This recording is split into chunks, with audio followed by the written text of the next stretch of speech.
إن الحمد لله نحمده ونستعينه ونستغفره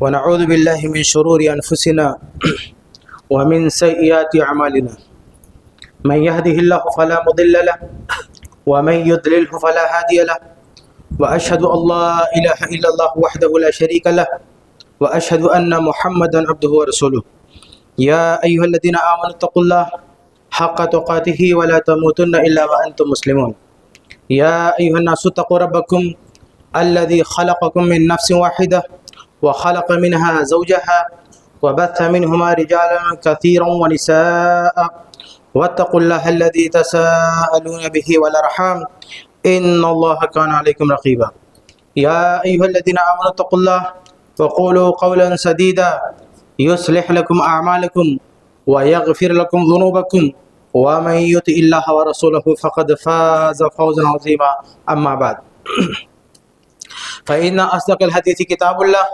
وأحسن الهدي هدي محمد صلى الله عليه وسلم وشر الأمور محدثاتها وكل محدثة بدعة وكل بدعة ضلالة وكل ضلالة في النار.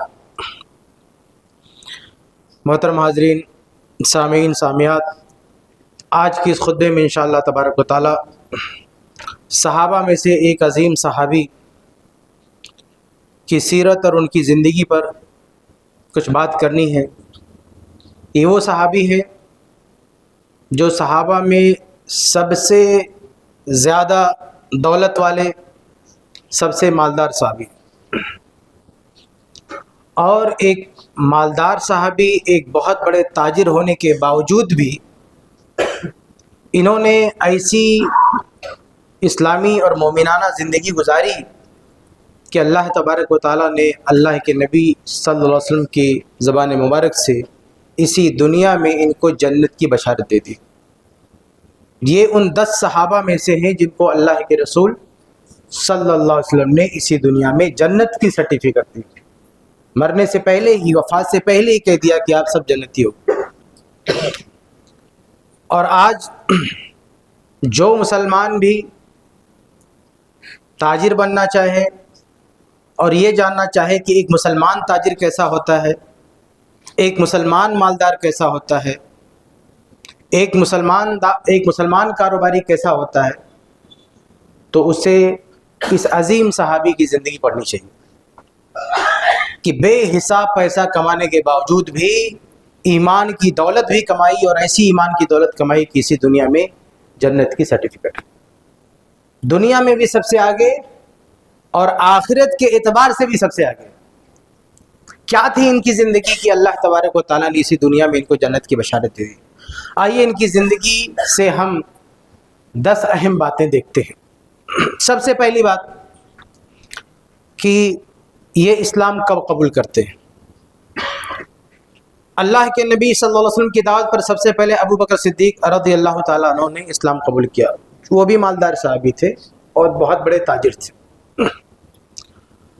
جب وہ اسلام قبول کرتے ہیں تو ان کا جو اپنا حلقہ تھا، اپنے دوست یار احباب تھے، ابو بکر صدیق رضی اللہ عنہ انہیں بھی اسلام کی طرف بلانے لگے. اور انہی کے حلقے میں، انہی کے احباب میں یہ بھی شامل تھے عبد الرحمن بن عوف. تو جب ابو بکر صدیق رضی اللہ تعالیٰ عنہ نے اپنے دوست، اپنے ساتھی عبد الرحمن بن عوف کے سامنے اسلام پیش کیا، انہوں نے سنتے ہی جیسے اسلام پیش کیا، اسلام کے بارے میں سنا اور جیسے لگا کہ یہ سچا دین ہے، ترنت اسلام قبول کر لیا. یہ اللہ کے نبی صلی اللہ علیہ وسلم کے دار ارقم میں یکجا ہونے سے پہلے کا واقعہ ہے. بالکل شروع میں جن لوگوں نے اسلام قبول کیا انہیں میں عبد الرحمن بن عوف رضی اللہ تعالیٰ عنہ. عبد الرحمن بن عوف جو اپنے وقت کے سب سے بڑے مالدار تھے، سب سے بڑے تاجر تھے، ان کا اسلام کی دعوت آتے ہی اسلام قبول کر لینا اس بات کی دلیل ہے کہ وہ حق پرست تھے. دولت مند ہونے کے باوجود بھی حق کے متلاشی سے انصاف کرنے والے تھے. آج اگر کسی کے پاس دولت آ جائے تو اپنے سے زیادہ ہوشیار، اپنے سے زیادہ عقل مند کسی کو سمجھتا ہی نہیں. وہ سوچتا ہے جو میں کر رہا ہوں، جس بات پر میں ہوں، جو میری آئیڈیالوجی ہے وہی صحیح. لیکن یہ عظیم صحابی اور سب سے بڑے مالدار، جیسے ان کو پتا چلا کہ ہم جس دین پر ہیں اس سے بہتر دین ہے، حق تو ان کے پاس ہے، ترنت قبول کر لیا. ہمیں سبق کیا ملا؟ کہ ہماری دولت، ہماری شان و شوکت حق کے قبول کرنے سے مانے نہیں ہونا چاہیے. یہ عبد الرحمن بن عوف کی زندگی ہم کو سکھاتی ہے. پیسہ کتنا بھی آ جائے آپ کے پاس، لیکن اگر حق بات آپ کے سامنے رکھی جا رہی ہے آپ کو ماننا چاہیے. یہ ان کی زندگی سے پہلا سبق ہم کو ملتا ہے. آگے بڑھتے ہیں. ان کی زندگی میں دوسری اہم بات یہ ہے کہ انہوں نے جب اسلام قبول کر لیا اور اسلام کے تقاضوں کو جانا کہ اسلام کوئی سر نیم کی طرح نہیں ہے جب چاہو بدل دو اور جو کر رہے ہو وہی کرتے رہو. بھئی اسلام آپ قبول کر رہے ہو تو اسلام کے کچھ تقاضے بھی ہیں. سب سے بنیادی تقاضا اللہ تعالیٰ کی عبادت ہے، 5 وقت کی نماز ہے. تو جب عبد الرحمن بن عوف رضی اللہ تعالیٰ نے اسلام قبول کیا اور اس تقاضے کو محسوس کیا کہ اسلام تو یہ تقاضا کرتا ہے 5 وقت کی نماز پڑھنا. اب مکہ میں جو مشرکین تھے وہ نماز نہیں پڑھنے دیتے تھے، ڈسٹرب کرتے تھے، پریشان کرتے تھے. اب عبد الرحمن بن عوف رضی اللہ تعالیٰ عنہ نے اس کے لیے ایک بہت بڑا قدم اٹھایا. وہ مکہ سے حبشہ شفٹ ہو گئے، لوکیشن بدل دیا. حالانکہ ابھی مدینہ کی ہجرت کا واقعہ بھی نہیں پیش آیا، وہ تو بات کیا مسئلہ. اس سے پہلے یہ جو پہلی ہجرت تھی مسلمانوں کی، جو حبشہ گئے تھے، یہ عبد الرحمن بن عوف بھی وہاں چلے گئے. ایسا نہیں تھا کہ عبد الرحمن بن عوف رضی اللہ عنہ کوئی کمزور تھے، مالدار آدمی تھے، عرب کے بڑے بڑے لوگوں سے ان کے تعلقات تھے، لیکن دیکھا کہ عبادت کا یہاں کوئی مضبوط سیٹ اپ نہیں ہے تو مکہ چھوڑ کے حبشہ شفٹ ہو گئے. حالانکہ ان کا پورا کاروبار، ان کی پوری تجارت اور پورے مالی معاملات کا تعلق، کنیکشن ہی مکہ سے جڑا ہوا ہے، لیکن سب کچھ چھوڑ دیا صرف اس لیے کہ وہاں عبادت ہم اچھے سے کر سکیں گے. ایسا دنیا میں کوئی مالدار آپ نے دیکھا جو اپنا لوکیشن چینج کر رہا ہو اس لیے کہ وہاں پہ ہم اجر و ثواب ہم کو زیادہ ملے گا؟ آج مالدار لوکیشن چینج کرتا ہے، یہاں سے وہاں شفٹ ہوتا ہے تو اپنے مال کو بڑھانے کے لیے. یہاں نفع زیادہ ہے، یہاں کمائی زیادہ ہے، یہاں کاروبار زیادہ ہے، یہ جگہ چھوڑ کے وہاں چلے جاؤ. یہی لوگ مالدار لوگ کرتے ہیں. لیکن یہ وہ صحابی، یہ مالدار صحابی ہے جنہوں نے اپنا جو ہے مادر وطن اور اپنا ایریا، اپنا گھر بار اس لیے چھوڑ دیا کیونکہ یہاں دولت ہے، سب کچھ ہے، لیکن عبادت صحیح ڈھنگ سے نہیں ہو پا رہی ہے، ہم وہاں چلے جاتے ہیں. اور اس کے بعد واپس آئے جب اللہ کے نبی صلی اللہ علیہ وسلم نے مدینہ کی طرف ہجرت کرنے کا اشارہ دیا تو عبد الرحمن بن عوف رضی اللہ عنہ واپس آئے اور دوبارہ مدینہ ہجرت کر کے چلے گئے، مکہ چھوڑ دیا. ڈبل ہجرت کیا 2 بار. ایک بار حبشہ گئے تھے، اس کے بعد دوبارہ مدینہ چلے گئے اور خالی ہاتھ. جب مدینہ گئے تو ان کے پاس کچھ نہیں بچا. بتائیے، مکہ کا سب سے مالدار آدمی ایمان کی خاطر، اسلام کی خاطر سب کچھ چھوڑ دیا. اپنا گھر بار، روپیہ پیسہ، تجارت، مال دولت سب کچھ چھوڑ دیا اور چلا گیا مدینہ خالی ہاتھ. آپ اندازہ کریں آج کس مالدار کا یہ جگر ہے، کس مالدار کی یہ جرأت ہوگی کہ وہ اسلام کی خاطر، ایمان کی خاطر اپنا سب کچھ چھوڑ دے. لیکن عبد الرحمن بن عوف رضی اللہ عنہ نے وہ قدم اٹھایا. ان کے اندر وہ ایمان کی مضبوطی، وہ اسلام کی پختگی تھی کہ جب اسلام کی، ایمان کی مٹھاس مل گئی تو پوری دنیا کی دولت پھیکی نظر آنے لگی. سب کچھ چھوڑ چھاڑ کے مدینہ پہنچ گئے. مدینہ جہاں نہ رہنے کے لیے گھر کا انتظام ہے، نہ کھانے کے لیے راشن کا انتظام ہے، نہ پہننے کے لیے کپڑوں کا انتظام ہے، نہ بیوی ہے، کچھ نہیں، خالی ہاتھ چلے گئے. آج کے زمانے کی طرح معاملہ نہیں ہے کہ تجارت انٹرنیٹ سے ہو سکتی ہے، موبائل سے ہو سکتی ہے، کچھ نہیں. آپ وہ لوکیشن چھوڑ کے دوسری جگہ گئے تو پہلے جگہ سے پوری طرح سے آپ ڈسکنیکٹ ہو گئے، کوئی تعلق نہیں بچا آپ کو وہاں سے، خالی ہاتھ پہنچ گئے. یہ ان کی زندگی کا دوسرا سبق ہے کہ ایمان سب سے بڑی دولت ہے. ایمان کی خاطر ساری دولت کو چھوڑا جا سکتا ہے، لیکن دولت کی خاطر ایمان کو نہیں چھوڑا جا سکتا. یہ عبد الرحمن بن عوف رضی اللہ عنہ کی زندگی میں دوسرا سبق ہم کو ملتا ہے۔ آگے بڑھتے ہیں، تیسرا سبق، یہ تو مالی قربانی تھی، لیکن جب مدینہ پہنچے صحابہ کرام کی تعداد وہاں اکٹھا ہوئی تو مشرکین نے شرارت کی اور ایک بہت بڑی لڑائی کا موقع سامنے آ گیا جس کو ہم جنگ بدر کے نام سے جانتے ہیں۔ اب یہ عظیم صحابی جنگ بدر میں سپاہی بن کر اتر گیا، مجاہد بن کر جا کے صفوں میں کھڑا ہو گیا، ساری دولت تو ٹھکرائی، اب جان بھی داؤ پہ لگا دیا ایمان کی خاطر۔ صحیح بخاری کا واقعہ ہے، وہ واقعہ جو بچوں والا واقعہ نا کہ ابو جہل کو مارا، تو وہ واقعہ انہوں نے ہی بیان کیا صحیح بخاری میں۔ یہ کہتے ہیں کہ بین انا واقف فی الصف یوم بدر، یہ بخاری کے الفاظ ہیں کہ جنگ بدر میں جب صف یعنی فوجیوں کی صف میں کھڑا تھا تو میں نے کیا دیکھا کہ ان یمینی وان شمالی بغلامین من الانصار حدیثۃ اسنانہ، میں کیا دیکھ رہا ہوں کہ میرے دائیں اور بائیں چھوٹے چھوٹے انصاری بچے کھڑے ہوئے ہیں، بالکل چھوٹی عمر کے۔ عبد الرحمن بن عوف کہتے ہیں کہ میں سوچ رہا تھا کہ میں بہادروں کے بیچ میں کھڑا ہوں، وہ یہ کہاں میں آ گیا کہ آجو باجو میں صرف بچے ہیں، یعنی خود کو بھی سنبھالنا بچوں کو بھی سنبھالنا، یہ کہاں سے آ گئے بچے؟ کہتے ہیں میں سوچ ہی رہا تھا یہ چھوٹے بچے یہاں کیسے آ گئے، اچانک دائیں باجو کا جو بچہ تھا اس نے ان کو اپنی طرف متوجہ کیا اور کیا کہا کہ یا امی، اے چچا، اے انکل، حل تعرف ابا جہل، کیا ابو جہل کو آپ جانتے ہیں؟ کیونکہ ابو جہل تو مکہ سے آیا تھا، یہ انصاری بچے تھے نہیں پہچانتے تھے، اور عبد الرحمن بن عوف ہجرت کر کے آئے تو پہچانتے تھے۔ کہا یا امی، انکل، چچا، کیا آپ ابو جہل کو جانتے ہیں؟ تو کہہ رہے ہیں کہ ماں حاجتو کا، بچوں کیا کرو گے بیٹا، کیا کرو گے ابو جہل کا، کیا کرو گے؟ تو لڑکے نے کیا کہا کہ سمیت انہ یسب رسول اللہ صلی اللہ علیہ وسلم، میں نے سنا ہے کہ وہ شخص ہمارے نبی کو گالی دیتا ہے، اور قسم کھایا۔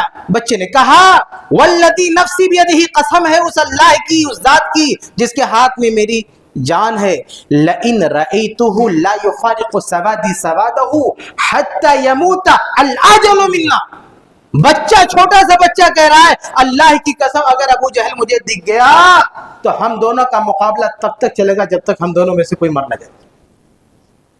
عبد الرحمن بن عوف کہتے ہیں تعجبت من ذلک، مجھے بڑا تعجب ہوا کہ چھوٹا بچہ اس قدر بہادری کی بات کر رہا ہے۔ اب یہ چپ نہیں ہوا تھا کہ ادھر والا بھی بولنا شروع کر دیا وہی بات کہ انکل بتاؤ کدھر ہے وہ؟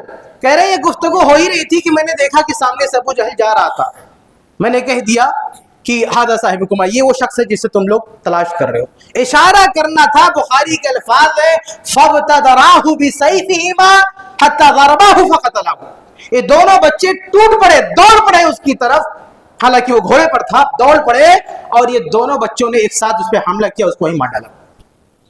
یہ جو پورا واقعہ ہے جنگ بدر کا، اس واقعے کو عبد الرحمن بن عوف رضی اللہ عنہ نے بیان کیا۔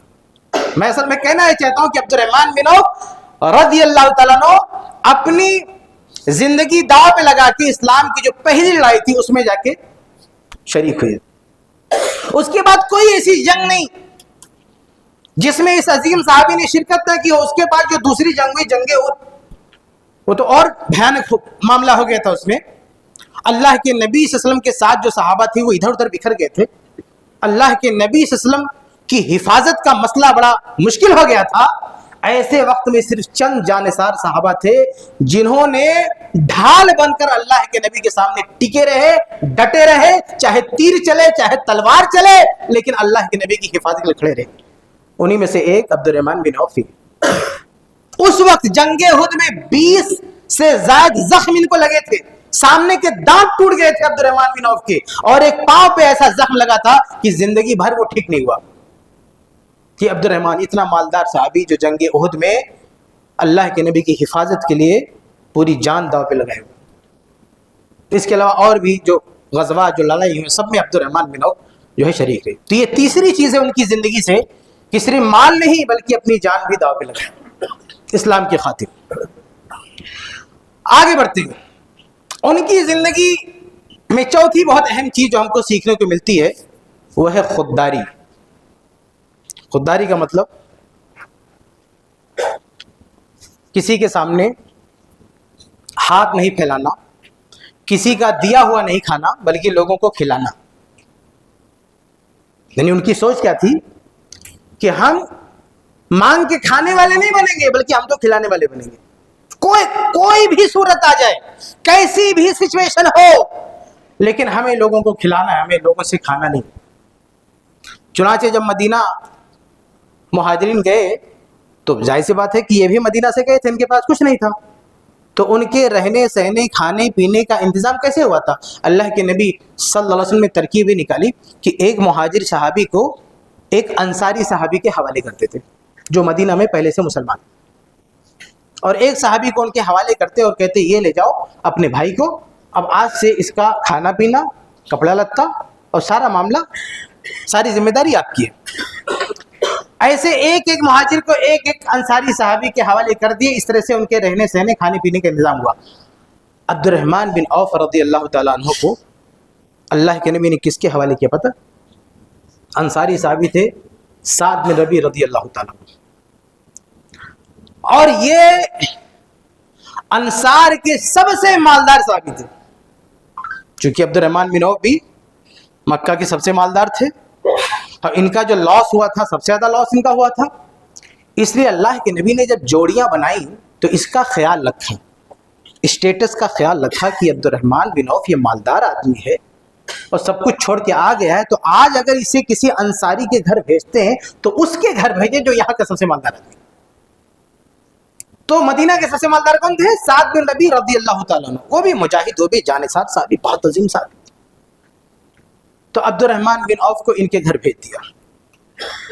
سعد بن ربیع سے کچھ نہیں کہا، سعد بن ربیع سے اللہ کے نبی نے یہ نہیں کہا کہ میں عبد الرحمن کو تمہارے گھر کی امید پر بھیج رہا ہوں، لیکن سعد بن ربیع نے محسوس کر لیا کہ اللہ کے نبی نے عبد الرحمن کے لیے مجھے کیوں چنا، یعنی اللہ کے نبی کے من میں کچھ ہے، وہ آرزو جو اللہ کے نبی کے من میں چھپی ہوئی، اللہ کے نبی چاہتے تھے کہ ان کا جو لاس ہوا ہے ان کے گھر بھیج کے کچھ ریکوری ہو جائے، ان کے دل کو تسلی ہو جائے، یا نہ ان کے ذہن میں آئے کہ اسلام کی وجہ سے اتنا بڑا خسارہ ہو گیا۔ یہ جذبات تھے اللہ کے نبی کے، لیکن اللہ کے نبی نے اس کا اظہار نہیں کیا، سعد بن ربیع سے اپیل نہیں کیا کہ تم ان کو جا کے اپنا پوری دولت دے دو، یہ کر دو، کچھ نہیں، بس جاؤ اپنے گھر پہ رکھو۔ لیکن سعد بن ربیع اپنے گھر پہ لاتے ہیں، صحیح بخاری کی روایت، اور کیا کہتے ہیں؟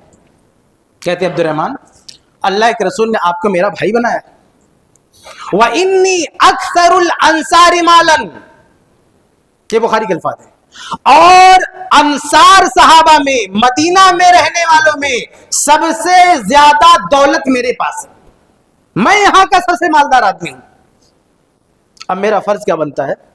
اقسم لک نصف مالی، میں اپنی آدھی جائیداد آپ کو اسی وقت دیتا ہوں۔ سعد بن ربیع نے کیا کہا کہ اپنی آدھی جائیداد میں آپ کو اسی وقت دیتا ہوں۔ ذرا سوچے کہ مدینہ میں جو کچھ چھوڑ کر آئے رہے تھے سب کی ریکوری ہو رہی تھی، بیٹھے بٹھائے آدھی دولت مل رہی تھی، سب سے مالدار آدمی کی آدھی دولت مل رہی تھی، لیکن عبد الرحمن بن عوف نے کیا جواب دیا؟ بخاری کی روایت موجود ہے، کہا، بلکہ سعد بن ربیع نے صرف دولت نہیں دی، کہا کہ میری جو بیویاں ہیں دیکھ لو، پسند کرو، میں طلاق دے دیتا ہوں، عدت کے بعد شادی کر لینا، کون جائے گا لڑکی ڈھونڈنے؟ جب اللہ کے نبی نے آپ کو میرے حوالے کیا تو میرا سب کچھ آدھا آپ کا، میرا گھر بار، میرا بزنس، میرا باغ، میرا سب کچھ آپ کا۔ لیکن عبد الرحمن بن عوف نے جواب دیا، کیا جواب دیا؟ کہا بارک اللہ فی مالک و اہلک، کہا اللہ آپ کے مال میں برکت دے، آپ کے پریوار میں برکت دے، ہمیں نہ آپ کا مال چاہیے نہ آپ کی بیوی چاہیے، بلکہ کیا کر دیجئے آپ ہمارے لیے، حل من سوق فیہ تجارت، مجھے صرف یہاں کی مارکیٹ کا راستہ بتا دیجئے، بس باقی آپ مجھ پہ چھوڑ دیجئے، مجھے صرف اتنا بتا دیجئے کہ یہاں بازار کہاں ہے، مارکیٹ کہاں ہے جہاں میں تجارت کر سکوں، صرف اتنا بتائیے، باقی یہ پیسہ اپنے پاس رکھیے، بیوی اپنے پاس رکھیے، ہمیں کچھ نہیں چاہیے اللہ کے فضل سے۔ یہ حیران کن جواب تھا عبد الرحمن بن عوف رضی اللہ عنہ کا۔ آج ہم اپنے ایمان کا جائزہ لیں، ہم کو کوئی سے بیٹھے بٹھائے دے تو لمحہ بھر تاخیر نہیں ہوگی ایکسیپٹ کرنے میں، لیکن عبد الرحمن بن عوف کی سوچ یہ تھی کہ ہم دوسروں پر بوجھ کیوں بنے، ہم اپنے آپ کو اس لائق بنائیں کہ دو چیزوں کا خرچہ سنبھالیں، نہ کہ ہمارا کوئی خرچہ سنبھالے۔ چنانچہ ان کو تجارت کا راستہ بتایا گیا، اور کچھ ہی دن میں انہوں نے اپنی بیوی کا بندوبست کر لیا، چند دنوں کے اندر اتنا کمایا کہ ترنت شادی کی. اللہ کے نبی نے دیکھا کہ عبد الرحمن نے شادی کر لی تو کہا عبد الرحمن اولی مولو بے شاطین، اب ولیمہ بھی کرو چاہے بکری کیوں نہ. اس کے بعد اللہ تعالیٰ نے اتنی برکت دی کہ 7 دن ربی جو آدھی دولت ان کو دے رہے تھے ان کی پوری دولت سے بھی زیادہ دولت انہوں نے کما لی، ان کو بھی پیچھے چھوڑ دیا. عبد الرحمن بن عوف، دیکھیے یہ اللہ تعالیٰ برکت دیتا ہے. اگر آدمی سخاوت نفس سے کام لے، خودداری دکھائے تو اللہ اس کے مال میں برکت دیتا ہے. لیکن مانگنے والی عادت رہے گی تو اللہ تعالیٰ برکت نہیں دیتا ہے. اور ایک اور حدیث صحیح بخاری میں حکیم بن حزام رضی اللہ عنہ کہتے ہیں کہ میں اللہ کے نبی کے پاس آیا فسألتہ فأعطانی، میں نے کچھ مانگا خرچہ پانی، اللہ کے نبی نے دے دیا. اللہ کے نبی کسی کو واپس نہیں لوٹاتے، دے دیتے تھے. کچھ دن کے بعد جب خرچہ پانی ختم ہو گیا پھر آئے، کوئی کاروبار نہیں تھا، کوئی مسئلہ نہیں تھا، ایسے اللہ کے نبی سے مانگ کے خرچہ نکالا، کچھ دن میں ختم ہو گیا پھر آئے. کہتے ثم سألتہ فأعطانی، میں نے پھر مانگا، اللہ کے نبی نے پھر دیا. پھر گھر پہ لے گئے، خرچہ پانی کیے، کچھ دن میں ختم ہو گیا. کہتے ثم سألتہ فأعطانی، تیسری بار پھر آیا اللہ کے نبی کے دروازے پر مانگنے لگا، اللہ کے نبی نے پھر دیا. لیکن تیسری بار کیا کہا اے حکیم، یہ جو مال ہے یہ بڑا ہرا بھرا ہے، اس کے اندر کشش ہے، اس کی طرف دل لپکتا ہے. کہا کہ من اخذہ بسخاوت نفس، اگر کوئی سخاوت نفس سے، محنت سے، لگن سے اس کو کمائے گا تو اللہ تعالیٰ بڑی برکت دے گا اس میں. لیکن ومن اخذہ باشراف نفس، لیکن جو مانگ مانگ کے لے گا، بیٹھے بٹھائے لے گا، لم یبارک لہ فیہ، اللہ اس میں برکت نہیں دے گا. کالذی یاکل ولا یشبع، اس کا حال اس آدمی کی طرح ہو جائے گا جو کھائے گا اور پیٹ نہیں بھرے گا. کہا الید العلیٰ، یہ جو دینے والا ہاتھ ہے یہ اوپر ہوتا ہے اور یہ بہتر ہوتا ہے من الید السفلی، یہ نیچے والے ہاتھ سے. اللہ کے نبی نے ان کو سمجھایا کہ بھئی آپ مانگ مانگ کے لے جا رہے ہو، خرچہ پانی چلا رہے ہو، اس سے بہتر کیا ہے کہ آپ محنت کرو، کماؤ. یہ سننا تھا کہ حکیم بن حزام نے وہی اللہ کے نبی کے دروازے پہ کھڑے ہو کے قسم کھائی. کہا اللہ کے رسول میں قسم کھاتا ہوں کہ لا ارزو احدا بعدک یا رسول اللہ، آج کے بعد میں کسی کا دیا ہوا نہیں کھا سکتا. اور حقیقت میں آخری سانس تک اس کے بعد کسی کا دیا ہوا نہیں کھایا. حتیٰ کہ وفات رسول کے بعد ابو بکر صدیق رضی اللہ تعالیٰ عنہ نے جو سرکاری عطیات جاری کیے تھے، لوگوں کی پینشن جاری کی تھی، ان کو بلایا. انہوں نے کہا میں نہیں لوں گا. ابھی کیوں نہیں لوں گے؟ کہا میں نے اللہ کے نبی کے سامنے قسم کھائی ہے کہ میں کسی کا دیا ہوا نہیں لوں گا. ابو بکر صدیق رضی اللہ عنہ نے سمجھایا کہ بھئی یہ تو عطیہ ہے، سرکاری عطیہ ہے، کوئی بھیک تھوڑی ہے، تو تمہارا حق ہے. کہا کچھ بھی ہو، جب میں نے نبی کے سامنے قسم کھا لی میں کسی کا دیا ہوا نہیں لوں گا تو میں کسی کا دیا ہوا نہیں لے سکتا. اس کے بعد عمر ابن خطاب رضی اللہ عنہ کا دور آیا، انہوں نے بلایا، سب کو بلایا، سب لے کر گئے. اہل بیت بھی لے رہے تھے، سب لے رہے تھے، لیکن ان کا نمبر آیا تو انہوں نے وہاں بھی انکار کر دیا. عمر رضی اللہ عنہ نے بلایا، سب کو جمع کیا، ابھی کیا پرابلم ہے تمہارا، کیوں نہیں لے رہے ہو؟ انہوں نے وہی اللہ کے نبی کی بات سنا دی کہ میں نے قسم کھائی میں کسی کا دیا ہوا نہیں لوں گا. عمر رضی اللہ عنہ نے بہت کوشش کی لیکن نہ، حکیم بن حزام نے نہیں لیا. تو عمر رضی اللہ عنہ نے باقاعدہ مسلمانوں کی جماعت کو گواہ بنایا، تم لوگ گواہ بناؤ، میں تو دے رہا تھا لیکن انہوں نے نہیں لیا. کل اللہ کے سامنے میری شکایت نہ کرتے کہ عمر نے مجھ کو نہیں دیا. وہ اتنے ٹینشن میں آ گئے عمر رضی اللہ عنہ، لیکن انہوں نے نہیں لیا. نہ صرف یہ کہ لینا بند کر دیا، بلکہ جہاں محسوس کیا کہ دینے کی ضرورت ہے سب سے پہلے وہاں کھڑے ہو گئے دینے کے لیے. صحیح بخاری کے حدیث ہے کہ زبیر رضی اللہ عنہ کا جب انتقال ہوا اور جب قرض کی، ان کا قرض بھی تھا، تو یہ فوراً پہنچ گئے ان کے بیٹے عبداللہ بن زبیر کے پاس اور کہا کہ میں نے سنا ہے کہ ہمارے دوست کا انتقال ہوا، کچھ قرض چڑھا ہوا، مجھے بتاؤ کتنا ہے میں ادا کر دوں. انہوں نے کہا 100,000، 1 لاکھ ہے. مطلب عبداللہ بن زبیر بتانا نہیں چاہتے تھے، چھپانا چاہتے تھے، تو ایسے لم سم کہہ دیا 1 لاکھ. انہوں نے کہا اس میں سے جتنا بھی بولو میں ادا کر دیتا ہوں. تو عبداللہ بن زبیر نے دیکھا کہ بھئی یہ تو بہت قرض ادا کرنے کے لیے تیار ہیں، تو کہا یہ تو میں ایسے ہی بول دیا تھا 1 لاکھ. 1 لاکھ نہیں ہے، کہا کہ 1 لاکھ نہیں ہے بلکہ یہ 22 لاکھ ہے. 1,000,000 بخاری کے الفاظ 22 لاکھ دینار، یعنی بہت بڑا اماؤنٹ ہے. یہ سننے کے بعد بھی حکیم بن حزام نے کہا اس میں سے جتنا کہو میں ادا کر دیتا ہوں.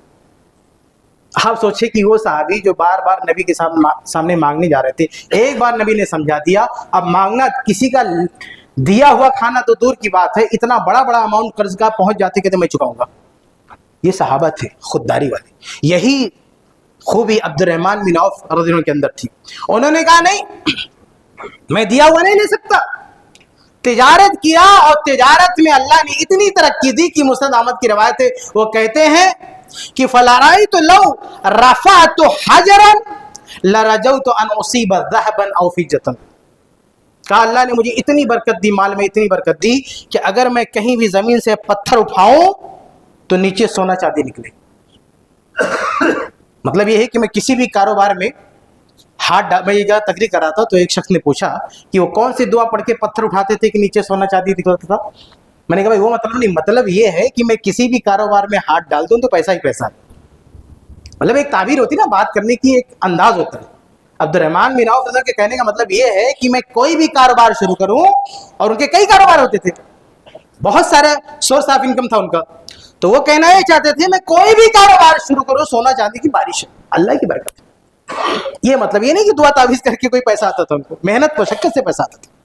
تو یہ عبد الرحمن بن عوف کی زندگی ہم کو خودداری سکھاتی ہے اور تجارت کا ڈھنگ بھی سکھاتی ہے. آج اگر کوئی پیسے بھی کمانا چاہتا ہے, ہمارا نوجوان تو کیا بولتا ہے, کیا سوچتا ہے کہ بیٹے بیٹائے کہاں کون سی اسکیم ہے, کہاں پیسے لگا دو, کہاں انویسٹ کر دو, کوئی گیم کھیل لو پیسہ آ جائے, کسی کمپنی میں لگا دو. یہ سب کیا ہے, یہ سب سے ایک بار ڈوبا تو آپ کا گیا. یہ تجارت نہیں ہے. تجارت کرنا ہے تو آپ کے پاس اسکل آنے چاہیے, ہنر آنا چاہیے. دنیا کی کسی بھی فیلڈ میں آپ بغیر سیکھے کامیاب نہیں ہو سکتے. آپ اگر سیکھیں, آپ کے پاس ہنر ہے, اسکل ہے, تو چاہے پورا لاس ہو جائے آپ کا دوبارہ کھڑے ہو سکتے ہیں. عبد الرحمن بن عوف دیکھیے, مکہ میں سب کچھ چھوڑ دیا لیکن مدینہ آ کے کتنی کانفیڈنس سے بول رہے ہیں حل من سوق فی تجارہ, مجھے صرف مارکیٹ کا راستہ بتاؤ بس. یہ کانفیڈنس کہاں سے آیا؟ کیونکہ تجارت کا ڈھنگ جانتے تھے, تجارت کا ہنر جانتے تھے, تجارت کی اسکل تھی. وہ کوئی شارٹ ٹائم میں جو ہے شارٹ کٹ میں پیسہ نہیں کمانا جانتے تھے. ایک لانگ ٹائم انہوں نے جو ہے سنگھرش کیا تھا, سیکھا تھا, تو ان کو کانفیڈنس تھا, بھروسہ تھا کہ مجھے تو تجارت آتی ہے, بس مارکیٹ تک پہنچنا ہے. پہنچے, سب کو پیچھے کر دیا, پورے مدینہ کو پیچھے چھوڑ دیا. یہ کیسے ممکن ہوا؟ یہ گیم کھیل کے نہیں, ادھر ادھر پیسہ لگا کے نہیں, سیکھنے سے. تجارت سیکھو. عبد الرحمن بن عوف کی زندگی ہم کو سکھاتی ہے کہ اگر پیسہ کمانا ہے تجارت کی اسکل آنے چاہیے. آپ کو ہنر, پیسا کمانے کا دنیا میں کوئی شارٹ کٹ نہیں ہے, کوئی شارٹ کٹ نہیں ہے. ایک بار آپ نے سیکھ لیا تجارت کا طریقہ تو لاکھ آپ کا نقصان ہو, کہ کمپنی ڈوب جائے, کچھ بھی ہو جائے, آپ کو واپس کھڑے ہونے میں ٹائم نہیں لگے گا. آج کتنی ہندوستان کی بھی کمپنیاں اخباروں میں آتا ہے, نیوز میں آتا ہے کہ بھی گیا ڈوب گیا, لیکن 2-3 مہینے میں پھر کھڑا ہو گیا. ان کو ڈھنگ ہے, طریقہ ہے تجارت کا, کیا فرق پڑنے والا. تو عبد الرحمن بن عوف کی زندگی ہم کو سکھاتی ہے کہ تجارت کا ہنر سیکھو, اس سے آگے بڑھو. یہ بھی سکھاتی ہے کہ خودداری, یہ بھی ان کی زندگی سکھاتی ہے کہ کسی پہ بوجھ نہ بنو, سوچ اچھی رکھو. سوچ یہ نہ ہو کہاں پیسہ مل جائے, کہاں ٹھگ لے, کہاں سے ہدیہ مل جائے, کہاں سے کسی کی وراثت ہڑپ لے. نہیں, سوچو کہ ہم اپنے آپ کو اس قابل بنائیں کہ فلاں کو بھی دے دیں, اس کو بھی دے دیں, مسجد میں دے دیں, مدرسے میں دے دیں, غریب میں دے دیں, غریب کو دے دیں, اسپتال میں دے دیں. یہ ہماری سوچ ہے. جب سوچ ہماری مضبوط ہوتی ہے تو ہمارے اندر جو پاور ہوتا ہے محنت کرنے کا وہ بھی آگے بڑھتا ہے. جب سوچ ہی مانگنے والی ہو تو برکت بھی ویسے رہتی ہے. ہماری سوچ اگر مانگنے والی ہو تو ویسی برکت ہوتی. سوچ اگر دینے والی ہو اور عزم اور حوصلہ عبد الرحمن بن عوف کی طرح اللہ ایسا نوازتا ہے جس کو مثال ہے. کہ عبد الرحمن بن عوف کی زندگی. آگے بڑھتے ہیں. ان کی زندگی کا 5واں سبق جو ہم کو ملتا ہے ان کی زندگی میں وہ ہے انفاق, اللہ کی راہ میں خرچ کرنا. سب سے زیادہ دولت تو کمائی انہوں نے, لیکن سب سے زیادہ اللہ کی راہ میں خرچ کرنے کا ریکارڈ بھی قائم کیا. آج تک ایسی مثال نہیں ملتی کہ اتنا اللہ کی راہ میں کسی نے خرچ کیا. ہر طریقے سے اللہ کے نبی, صحیح بخاری میں کتنی روایتیں, اللہ کے نبی کسی بھی وقت تعاون کا اعلان کرتے تھے, سب سے بڑا اماؤنٹ لے کر یہ آتے تھے. عبد الرحمن بن عوف رضی اللہ تعالیٰ سب سے بڑا یہ لے کر آتے تھے. اس کے علاوہ قرض کے معاملے میں یہ ان کے بیٹے بیان کرتے ہیں. تاریخ دمشق کی روایت ہے, ان کے بیٹے کہتے ہیں کہ کان اہل المدینہ عیالا علی عبد الرحمن بن عوف سلسا یقرضهم وسلسا یقضی دینهم ویصل سلسا. کا مدینہ کی جتنی آبادی ہے یہ سب کے سب عبد الرحمن بن عوف کے احسان مند, ان میں سے 1/3 کو یہ قرضہ دیتے تھے, 1/3 کا قرضہ چکاتے تھے, اور باقی 1/3 کی آبادی کو ایسے ہدیہ تحائف وغیرہ دیتے تھے. اتنا یعنی پورے مدینہ والوں پر خرچ کرتے تھے. کوئی بچتا ہی نہیں تھا جس کو یہ خرچ نہ کریں. عبد الرحمن بن عوف رضی اللہ تعالیٰ.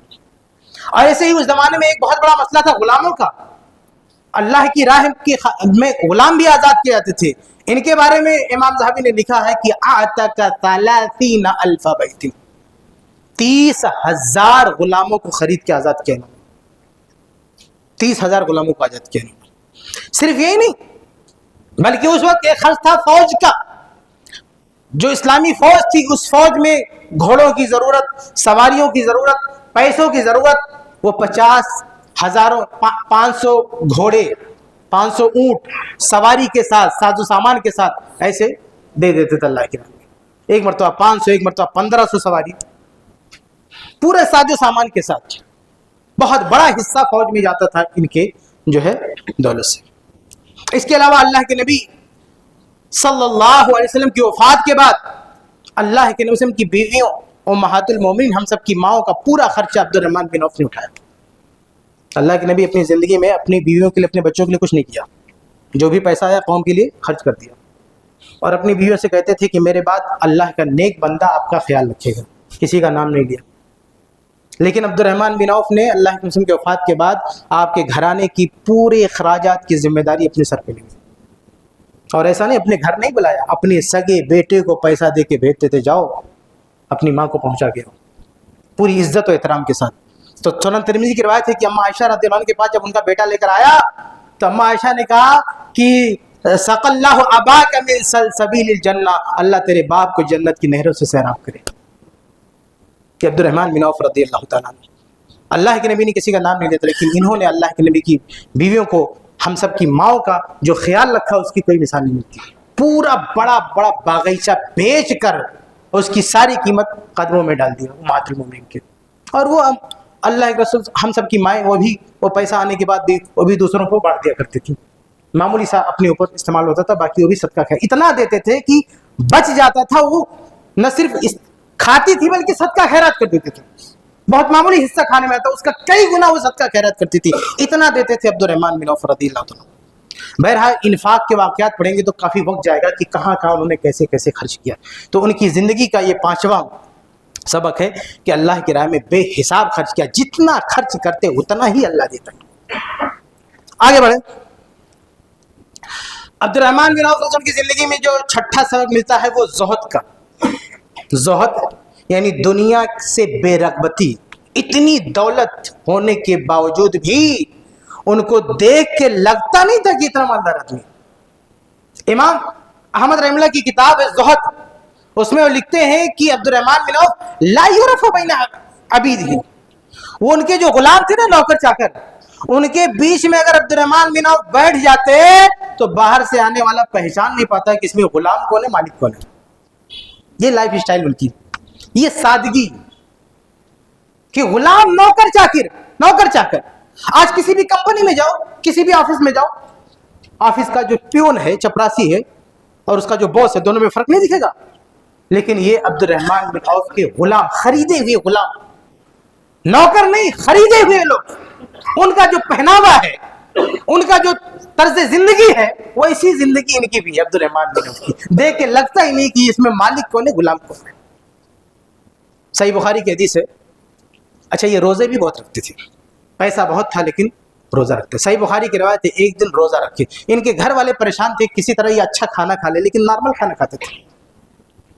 ایک دن یہ روزہ تھے، گھر والوں نے سوچا کہ آج ان کو بھوک لگی ہے، روزہ ہے، آج کچھ اچھا بناتے ہیں، اسی بہانے کھا لیں. بہترین قسم کا کھانا بنایا. افطار کا ٹائم ہوا، ان کے سامنے جب پلیٹ رکھی گئی کھانے کا، وہ رکھا گیا تو کھانا دیکھتے ہی رو پڑے. عبد الرحمن بن عوف رونے لگے. کہا کہ ہمارا بھائی مصعب بن عمیر اس دنیا سے گیا تو کفن کی حالت یہ تھی، سر ڈھکتے تھے پاؤں کھل جاتا تھا، پاؤں ڈھکتے تھے سر کھل جاتا تھا. ہمارا ساتھی حمزہ اس دنیا سے چلا گیا، دنیا سے اس کو کچھ نہیں ملا، اور اللہ نے مجھے اتنا دیا ہے، مجھے تو ڈر لگتا ہے کہیں اللہ تعالیٰ سب کچھ اسی دنیا میں نہ دے دے اور مرنے کے بعد کچھ نہیں ملے. وہ پلیٹ ہٹا دیا. فجعل یبکی وترک الطعام. صحیح بخاری کے الفاظ ہے، وہ رونے لگے اور کھانا ہٹا دیا. میں نہیں کھاؤں گا، نہیں کھایا. وہ عظیم، وہ بہترین سالن، وہ بہترین کھانا نہیں تناول فرما کر، نہیں میں نہیں کھا سکتا، میں یہاں کھاؤں گا تو جنت میں کیا ملے گا ہم کو. اتنا زہد بتائیے، اتنا تقوی، اتنا پیسہ، دوسروں کو کھلانے والے، پورے مدینہ کو کھلانے والے، لیکن اللہ کا بندہ خود کھانے سے ڈر رہا ہے کہ میں نے سب کچھ یہی کھا لیا تو جنت میں ہمارے لیے کیا ملے گا؟ اپنا نہیں کھا، دوسروں کو کھلایا، ایک ایک سے کھانا کھلایا، سب کچھ کھلایا، لیکن خود کھاتے ہوئے ڈر رہا ہے، رو رہا ہے اگر گھر والے اس کو کچھ بنا کے دے دے تو۔ یہ چھٹا سبق ہے ان کی زندگی کا جو ہم کو ملتا ہے۔ آگے بڑھتے ہیں۔ ان کی زندگی کی ساتویں اور سب سے اہم چیز میرے بھائیوں، یہ دولت بھی ہے، یہ زہد بھی ہے، تقویٰ بھی ہے، اس کے ساتھ ساتھ علم بھی ہے۔ علم سے بھی ان کا رشتہ ہے، قرآن کا علم بھی ہے اور حدیث کا علم ہے، بہت گہرا علم ہے۔ صحیح بخاری کی حدیث ہے کہ عمر رضی اللہ تعالیٰ عنہ کی جو مجلس شورا تھی، اس مجلس شورا میں بڑے بڑے علماء ہوتے تھے، اس میں عمر رضی اللہ عنہ نے عبداللہ بن عباس کو بھی بٹھا دیا جو بچے تھے۔ تو عبد الرحمن بن عوف نے اعتراض کیا، عبد الرحمن بن عوف بھی اس کے ممبر تھے، شورا کے جنتی صحابی تھے۔ انہوں نے اعتراض کیا، کہا کہ یہ بچہ یہاں کیوں بیٹھ رہا بھائی؟ تو عمر رضی اللہ عنہ نے سوالات کیے قرآن سے متعلق، کسی کو جواب نہیں آیا سوائے عبداللہ بن عباس کے۔ جب انہوں نے قرآن کا مطلب سمجھایا تو کہا یہ وجہ ہے بچے کو اپنے ساتھ رکھتا ہوں۔ اس کے بعد پتہ ہے کیا ہوا؟ عبداللہ ابن عباس خود کہتے ہیں، صحیح بخاری کے اندر ہے کہ کنت اقری رجال من الانصار والمہاجرین، کہ میں کچھ مہاجرین اور انصار صحابہ کو قرآن پڑھاتا تھا۔ منہم عبد الرحمن بن عوف، انہی میں سے عبد الرحمن بن عوف تھے۔ جب پتہ چلا کہ اس بچے کے پاس قرآن کا اتنا گہرا علم ہے، اتنا بڑا اور امیر مالدار آدمی ہونے کے باوجود روزانہ جا کے ان سے ٹیوشن لینے لگے، ان سے قرآن پڑھنے لگے۔ عبداللہ بن عباس جو چھوٹے بچے تھے، اتنا مالدار صحابی، اس نے عبداللہ بن عباس کو اپنا استاد بنا لیا، قرآن سیکھنے لگے۔ اور حدیث میں بھی پیچھے نہیں ہے، ایسی ایسی حدیثیں یاد ہے عبد الرحمن بن عوف کو کہ دوسرے صحابہ تک کو نہیں معلوم ہے۔ صحیح بخاری کی حدیث ہے کہ عمر فاروق شام جا رہے ہیں سفر کے لیے، راستے میں پتہ چلا کہ وہاں وبا پھیلی ہوئی ہے، طاعون پھیلا ہوا ہے۔ مشورہ کیا کہ جائیں کہ نہ جائیں، اختلاف ہو گیا صحابہ کا، کچھ کہتے ہیں جاؤ، کچھ کہتے ہیں نہ جاؤ۔ فائنلی ڈیسیژن یہ لیا کہ ہم آگے نہیں جائیں گے۔ عبد الرحمن بن عوف اس سفر میں تھے، لیکن کسی کام سے گئے تھے باہر، کہیں الگ چلے گئے تھے، لیکن جب واپس آئے دیکھا کیا ماجرا ہے، کہا ایسا مسئلہ ہے، طاعون پھیلا ہوا ہے، ہم جائیں نہ جائیں کچھ سمجھ میں نہیں آ رہا۔ تو انہوں نے کہا ان عندی فی ھذا علم، اس میں پریشان ہونے کی بات کیا ہے، اس بارے میں میرے پاس حدیث رسول ہے، سمعت رسول اللہ، میں نے خود اللہ کے رسول سے سن کے رکھا ہے کہ اذا سمعتم به بارض فلا تقدموا علیہ، کہ اگر ایسی وبا کے بارے میں سنو کہ کہیں وبا پھیلی ہوئی ہے، تم وہاں نہ رہو، تو وہاں مت جاؤ۔ وَإِذَا وَقَعَ بِأَرْضٍ وَأَنْتُمْ فِيهَا فَلَا تَخْرُجُوا فِرَارًا مِنْهُ، لیکن اگر کسی جگہ وبا پھیلی تم پہلے سے وہاں ہو تو وہاں سے نکلو مت، چونکہ ہم وہاں نہیں ہیں اس لیے نہیں جائیں گے۔ جب یہ حدیث سنائے عبد الرحمن بن عوف سے، اتنا بڑا صحابہ کا قافلہ، عمر فاروق، عبیدہ بن جراح، اتنے بڑے بڑے صحابی، کسی کو یہ حدیث نہیں معلوم ہے۔ جب عبد الرحمن بن عوف نے سنائی تو حمد اللہ، عمر رضی اللہ کا شکر ادا کہ اللہ کا شکر ہے کہ یہ حدیث ہم کو ملی۔ یہ سب سے بڑا مالدار آدمی وہ حدیث سنا رہا ہے جو کسی کو نہیں معلوم۔ آپ سوچیں، مال میں بھی سب سے آگے، علم میں بھی اتنے آگے کہ اہم اہم موڑ پہ حدیثیں سنا رہا ہے۔ اور آگے بڑھتے ہیں، صرف جو ہے علم میں نہیں بلکہ ان کی زندگی کا 8واں سبق یہ ہے کہ عبادت میں بھی سب سے آگے۔ وہ نماز میں نہ صرف پہلی صف میں آ کے کھڑے ہوتے تھے بلکہ جش امام کے پیچھے کھڑے ہوتے تھے۔ صحیح مسلم کا واقعہ نا کہ ایک مرتبہ صحابہ کرام اکٹھا ہے نماز کے لیے، اللہ کے نبی کے آنے میں تاخیر ہو گئی، صحابہ نے عبد الرحمن بن عوف کو آگے بڑھا دیا مسلح پہ، وہیں آگے کھڑے ہوئے تھے، وہ نماز پڑھا رہے ہیں۔ نماز پڑھانے کے بعد جب سلام پھیرتے ہیں تو کیا دیکھیں، قام النبی صلی اللہ علیہ وسلم، پیچھے اللہ کے نبی کھڑے ہو کے اپنی ایک رکعت مکمل کر رہے ہیں۔ آپ سوچیے کتنا بڑا مقام کہ وہ نبی جو بیت المقدس میں معراج کے وقت سارے نبیوں کی امامت کراتا ہے، وہ امام الانبیاء عبد الرحمن بن عوف کے پیچھے مقتدی بن کے نماز پڑھ رہے ہیں۔ سب سے مالدار صحابی اپنی امامت کروا رہا، پیچھے اللہ کا رسول، اللہ کے نبی کھڑے ہو کے ایک طرح نماز پڑھ رہے ہیں۔ یہ شرف، اور یہ صرف عہد رسالت کی بات نہیں ہے۔ عمر رضی اللہ تعالیٰ عنہ جس رات فجر کی نماز میں شہید کیے گئے، پیچھے سے کسی نے خنجر مارا تو بخاری کے الفاظ کیا ہے، تناول عمر یدا، عمر فاروق نے پیچھے سے کسی کا ہاتھ پکڑ کے کھینچ کے آگے مصلی پہ کر دیا کہ اگلی نماز، آگے کی نماز تم پڑھاؤ۔ جانتے ہیں جب پیچھے ہاتھ پڑھایا تو کس کا ہاتھ میں آیا؟ بخاری کے الفاظ ہے تناول عمر یدا عبد الرحمن بن عوف فقدمہ، فجر کی نماز ہے، ہاتھ بڑھایا کسی کو کھینچنے کے لیے کہ آگے کرتے، کس کا ہاتھ میں آتا ہے؟ عبد الرحمن بن عوف کا ہاتھ میں آتا ہے، وہ آگے بڑھاتے ہیں اور اس رات فجر کی باقی نماز عبد الرحمن بن عوف پڑھاتے ہیں۔ آپ سوچیں سب سے مالدار آدمی فجر کی نماز میں نہ صرف پہلی صف میں بلکہ خلیفہ امام کے پیچھے کھڑا ہوتا ہے. مال میں سب سے آگے, عبادت میں بھی سب سے آگے میرے بھائی. یہ 8واں سبق ہے ان کی زندگی کا. آگے بڑھتے ہیں, وقت ختم ہے, میں بات ختم کرتا ہوں. ان کی زندگی کا 9واں سبق میرے بھائیوں کہ وہ اہم جو ہے مجلس شورا کی ایک اہم رکن رہے. اللہ کے نبی کے زمانے میں مشورے دینے والے, ابو بکر صدیق کے دور میں بھی مشورہ دینے والے, عمر رضی اللہ عنہ کے دور میں بھی مشورہ دینے, مجلس شورا کے اہم رکن ہیں. بلکہ عمر رضی اللہ عنہ جب شہید کر دیے گئے, جب ان کا انتقال ہونے لگا تو انہوں نے کہا, پوچھا گیا کہ آپ کے بعد خلیفہ کون بنے گا, تو عمر رضی اللہ عنہ نے کہا کہ میرے بعد یہ جو 6 لوگ بچے ہیں, یعنی جو 10 جنتی صحابی ہیں, اس میں ابو بکر رضی اللہ عنہ کا انتقال ہو گیا, ابو عبیدہ بن جراح کا انتقال ہو گیا, عمر رضی اللہ عنہ بھی شہید ہونے والے, باقی بچے سے 7 میں سے سعید جو ان کے بہن ہوئے تھے ان کو کنارے کر دیا, پھر بچے 6 زبیر رضی اللہ عنہ, علی رضی اللہ عنہ, سعد بن وقاص, عبد الرحمن بن عوف اور طلحہ اور عثمان, یہ 6 بچے ہوئے تھے. ان 6 میں سے عمر رضی اللہ عنہ نے کہا کہ ان 6 میں سے کوئی خلیفہ بن جانا. عمر رضی اللہ عنہ کی تدفین ہوئی, جنازہ ہوا, یہ 6 اکٹھا ہوئے کہ بھئی اب خلیفہ کون بنے گا.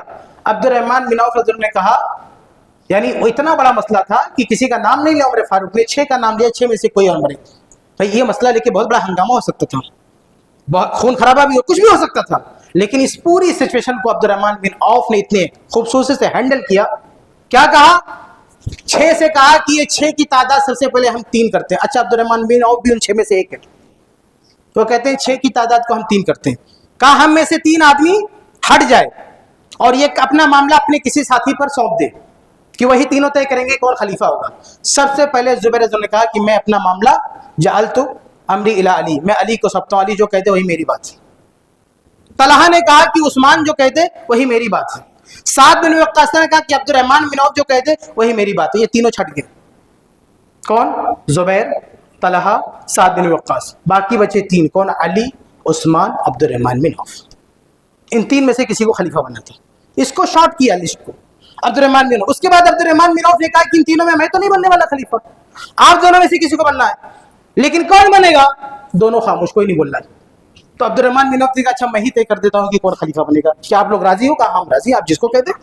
اتنے سینئر صحابی ہیں, اتنا بڑا دبدبہ ہے, مقام ہے, دونوں میں سے کسی کی ہمت نہیں کہ انکار کرتے.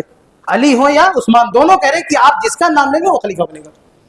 علی رضی اللہ عنہ کو لے گئے کنارے اور کہا کہ آپ اللہ کے رسول کے رشتہ دار, اگر آپ کو خلیفہ بناؤ تو انصاف کرو گے؟ کہا ہاں کریں گے.